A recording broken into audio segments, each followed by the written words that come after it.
through after the first couple of corners, and from there you didn't look back. It was just every lap the gap was extended. Yeah, I mean, you know, the Lamborghini's not in our class, so Charlie's a very, very tidy driver as well. So I knew that, you know, if we went into turn one side by side, he wouldn't fight it because he's got his own race to do. But equally, I wanted to make sure that I got it done early so I could get the laps in, and then really getting through traffic as quickly as possible to give Paul as comfy a buffer as possible. So happy it went to plan. Sometimes it doesn't. Happily today it did. So yeah. Well, thanks very much, Jimmy. I'll let you get back watching the race. Cheers. Thank you very much. Cheers. Thanks a lot. Yeah, Joe down there in the pit lane with Jamie Falvey. He'll be looking on at what Paul Fullock is now doing behind the wheel of the car. So family's here to support him as well. Always good to see Team Brit with smiles on their faces as well. We have just had a change for second position, because on that lap, whilst we were looking at the BMW, it does look as though Peter Ursig at the wheel of the Audi has gone through and ahead of Mike Taylor on that lap. So the Lamborghini has lost the position. Now I'm led to believe that was due to a spin for Mike Taylor at Goddard's corner, and that was what placed the Lamborghini back down through the order. So Peter Ursig now up into second. The Lamborghini is down into third position, but more importantly, it still continues to lead Group GTC. It might have lost a place on track, but it was the Group GT3 car that took that place away. There's also, I think, been a bit of an off for number 11, which is now going to be 7 Christian, because I could see lots of dirt and detritus around the front end of the radiator grille of the number 11 Ginetta. Now, it's a cool day and it's breezy, so that is going to aid the cooling on the Ginetta, but when half of the radiator grille has got mud on it, that might beg a question about water temperatures going up on that car in the remaining 10 or so minutes of this race. So that's the number 11 Ginetta. It just seems as though, yeah, I just spotted it. There was some dirt or something across the nose of the radiator ducts of that car, so hope all is well with that one. Peter Ursig picking his way past Rupert Williams. I've given you the top 6, haven't I, in this race? Let's just pick out the group leaders. Leading the race overall, Group GT3, is Paul Fullock in the BMW. Fourth in the race after his spin, but leading Group GTC is Mike Taylor. Paul Bailey and David Brabham's Mercedes. David Brabham behind the wheel is 7th and leads Group GTO. Group GTH is being led by the number 25 Ginetta, which will now be James Waring. And Group GTA, but with a 5-second penalty, is going to be Dan Quintero in the number 135 Ginetta, but it does have more than 5 seconds in hand over its next nearest rival in that group, so it should still be, for the moment, good on corrected times to cling on to that win. Yeah, you can see the dirt on the front of 7 Christian's car. From that angle with the sun shining on it, couldn't quite see to the sun. Nah, it's not as bad as it was. Yeah, there is bits on there. I think that will be okay in terms of the temperatures on that car. Where are they in group? They are 15th at the moment overall, second in group. Last lap was 13 seconds slower than the car that's third in the group, so yeah, that must have been some sort of moment for 7 Christian, and that was why they lost a chunk of time. He needs to get back onto the right pace again straight away, otherwise he'll very quickly get caught by the number 24 BMW that's not that far away. So we're into just over 8.5 minutes of this race to go. There is the BMW I'm talking about that's catching. Up towards Redgate Corner comes Mike Taylor. There, up towards Redgate Corner is Cameron Pratt-Thompson catching Dan Quintero. Bertie Breen goes through. The number 25 car of James Waring goes through. That's the car that at the moment is running as the leader of Group GTH. Number 25 Ginetta.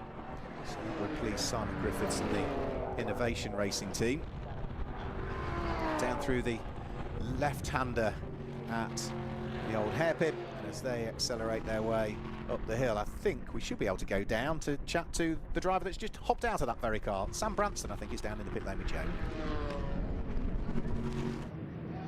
Sam Branson, we're down here in the pit lane. We find you currently leading Group GTH alongside James. How was your stint? Yeah, really good, thank you. You know, had a good clean start, which is really important. Not bad for a first ever car race, is it? Qualifying on pole, and then we took the car to about 5 seconds in the lead and just passed it to James, and hopefully he'll bring it home in P1. And yeah, I say first car race, how have you been finding getting to grips with the Ginetta? Really well. You know, I've done a few test days at the start of the year, and I seem to have jumped in and gelled to the car really well, and I'm fast.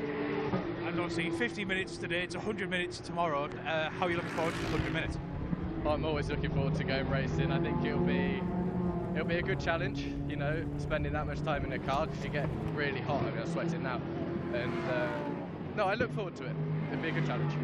Oh no, perfect. Thank you very much. I'll let you watch the end of the race. No problem. Have a good day.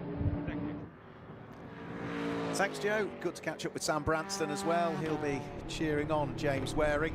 That car going beautifully well at this stage, running in 8th place overall. And as we say, it is at the moment the leader of Group GTH and is leading it by about 6 3/4 seconds. And the last lap they did was a 1:35. The car that's second in the group was a 1:37. Now that might be traffic induced, we don't know.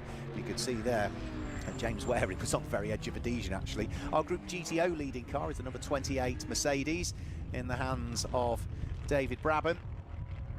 Now, having spoken to the team yesterday, I'm not sure we will see the Brabham itself out this year. We'll certainly see this Mercedes for this weekend, and then we'll see as to what Paul's going to do for the rest of the season. He's in a very fortunate position that he can pick and choose as to which racing cars he wants to go out with, and quite frequently changes them. This is the first time I think they've had the Mercedes out. I'm not sure they've actually done a great deal of testing in the Mercedes, but they are learning a chunk about the car this weekend, and then we'll see as to what decisions are made from there. We were talking about the number 25 Ginetta, weren't we? It's just picked up a 5-second penalty, I'm afraid to say. James Waring has picked up a 5-second penalty. Now, that might be on totting up, so it might be that one of the early track limits was done by Sam Branston, and now bringing it over the line where you get a penalty is James Waring. But that car has now picked up a 5-second penalty, so that could be a problem, because 6.8 seconds behind is Harry Ewell. I think it said Rob Garofal, but it's Harry Ewell that behind the wheel, so that is one we need to watch out for. And into the pit lane has come the number 8 Ginetta. Now, what is that for? Is that a stop-go penalty? Is that a drive-through penalty? Looks like it might be a drive-through, because that was a very short run through the pits. And that is probably, I would imagine, and this is just me trying to guess, that's the car I said that car had stopped late into the pit window. It didn't stop within the pit window it should have done. It stopped within the pit window for the cars in Group GTH, Group GTA and Group GTB. Well, that's a Group GTC car, so I think the drive-through will be because they were too late pitting. And I did say it wouldn't be for me to worry about. The officials would look at that and decide, and I can only assume, trying to put 2 and 2 together and maybe getting 4 or not, that was what that was for. So we've got 4.5 minutes of the race to go. That's going to drop Bertie Breen now down to, I think, 5th, maybe even 6th position, probably 5th. We shall wait and see. Over the start-finish line, Rupert Williams being caught by Mike Taylor, who's running 3rd on the road. The Triple M Motorsport Lamborghini sneaks through and ahead of the Jolt Racing McLaren. David Brabham is next up to try and get past the Jolt Racing McLaren as they dive downhill. The car that runs 4th in Group GTH is about to be gobbled up by the car that is, I think, the only car that's running in Group GTO this weekend. We don't have Richard Chamberlain's Porsche out this weekend. Hopefully we'll see Richard back later on in the season. What's always a crowd-pleasing car, the 935 clone. So up towards the braking area for McLean's corner. Rupert Williams still not as yet been passed by the Mercedes of David Brabham. It's going to sneak through on the run up in towards Coppice corner, so that is that one dealt with. So BMW still leading. Paul Fullick having a very handy advantage between himself and Peter Ersig's Audi. Peter driving solo today. He'll have Marcus Clutton behind the wheel tomorrow. That'll have implications for a longer pit stop. They are 30 seconds behind nearly now. 29.080 seconds behind is the gap between the GT3 BMW that leads and the GT3 Audi that's there in 2nd position. Mike Taylor, who leads Group GTC, completes the top 3. Say, was running 2nd, but that spin dropped him to 3rd. He seems to have sort of got back into his rhythm again since that small spin. Both himself and Charlie Digby learning the car, learning the team as well, starting to learn a bit more about GT Cup. And if the worst of your weekend is a harmless spin that still keeps you in the group lead, then that's not a bad weekend so far for Mike Taylor and Charlie Digby. Next up will be Jamie Stanley. who is 4th overall in Group GTC, and we've got into the pit lane. That is going to be Charlie Benson comes in.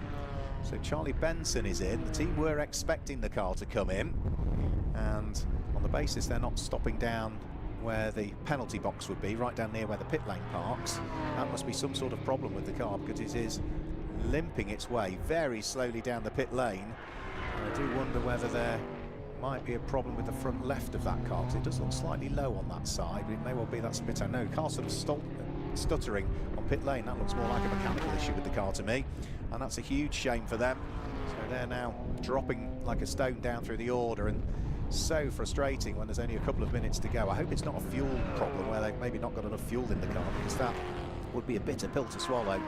But Phil and the team at 24/7 do a brilliant job. I suspect that's some sort of mechanical issue with the car, the way the car limped its way into the pit lane. Number 11 car of 7 Christian still sporting the dirt and the Doninghton Park grass on the front of it. Our race leader, which is Paul Fullick. Jamie Falvey having done the hard work in the early stages of the race, with little more than 80 seconds to go now, 85 seconds to go, turning his way for what is the 32nd time in towards the braking area for the Fogarty S's. Lead advantage has just dwindled a bit the last few laps, some of that to do with traffic, other bits will be to do with Paul Fullick just making sure that he just drives at 99% rather than 100%, and you know, you've done all the hard work in the early stages, you've built the advantage between yourself and your teammate, which is Jamie Falvey, who was driving the car at the start of the race. You don't need to make any sort of mistake in the final few laps. Back things off if needs be. Change gear, 1,000 revs, 500 revs lower. Keep your eye on the time. Be careful with the back markers. All of those things cost you time. But when you've got a 27-second lead, you can absolutely afford to do that. And that's sensible driving by Paul Fullick. And if he's not doing that himself, Team Brit will be on the radio saying, you've done the hard work, bring it home for the win, and we are going to win on our debut in GT Cup at the wheel of a brand new car as well for the team. So down in towards the braking area for the old hairpin. Team Brit BMW working its way up the hill towards what will be McLean's corner. Elsewhere down through the order, still traffic to deal with for some cars as well. And this is going to be Jack Gadd, who's coming under pressure from Bertie Bream, and this will be for position as well by the look of things. Jack Gadd has gone through and ahead of Bertie Bream on that last lap, so as that Ginetta drove into the pit lane for its drive-through penalty, it dropped them down through the order, and Jack Gadd is going to move a position ahead, and that will now put them up to what will be 3rd in the group, I think. So our race leader should be going towards the final corner before too much longer, and about to take the checkered flag. And for Jamie Falvey and Paul Fullick, Team Brit will be absolutely delighted with the way things have gone from them. They were quick in qualifying this morning in what were mixed conditions, and they'll be delighted that they can potentially win on their debut here at Doninghton Park. The clock has ticked to 0. The race leader comes out of Goddard's, and on their debut in GT Cup at the wheel of a new car to the team, it's a win in the opening round of GT Cup 2026 for Jamie Falvey, who started the car, and Paul Fullick, who brought it home towards the checkered flag. That will please everybody in the Team Brit garage, and I think everybody up and down the pit lane. Peter Ursig should come through in 2nd place. He's going to be a fair way away, so in the meantime we will have the winner of Group GTH through, which is going to be the number 25 Ginetta of Sam Branston and James Waring. There comes Peter Ursig through and over the start-finish line. He will finish in 2nd place. We've already had the Group GTA winner through, which is Andrew Perry and Dan Quintero in the pink Ginetta. And who's the next of the cars through? Is it going to be Mike Taylor and Charlie Digby's Lamborghini, the next of the cars through? That will be the winner of Group GTC, if that's the case. And the next of the cars through is going to be Hadley Simpson and Christian Seven's car through. Here comes our winner of Group GTC. Mike Taylor and Charlie Digby come through. They also claim a win on their debut in this car for them this weekend. Tim Docker will be next through, who's going to be 10th and 5th overall. Then it will be Jamie Stanley, who took over the car from Frank Morris. They will finish 4th overall and 2nd in Group GTC. We've still got another class winner to come through, or a couple of group winners to come through, one of which will be David Brabham to come through. And the Mercedes, I think, should be very shortly to come through, and that will pretty much be not quite the last of the cars to come through.